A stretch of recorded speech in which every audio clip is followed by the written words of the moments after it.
Pero, ang ating lulutasin itong ating panahon. Sino ngayon ang guro?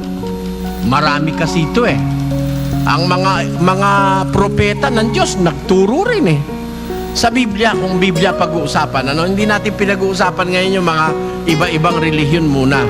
Sa Biblia muna tayo, let us concentrate our studies on the facts that this being taught to us by the scriptures.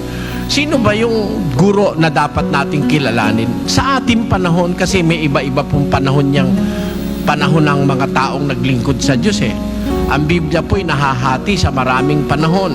Panahon ng patriarka, panahon ng Israelita, panahong ni Juan Bautista, panahong Kristiyano ni Kristo at mga apostol, at panahon sa kabila pa ng mga Kristiyano o ng mga apostol at ng ating Panginoong Hesus. Ito nga yung ating panahon.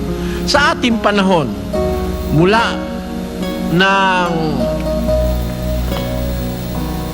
magkatawan tao si Juan Bautista o ang ating Panginoong Hesus, sino ang dapat nating kilalaning guro ng ating pananampalataya? Pakinggan nyo, ano sabi po ganito sa isang talata.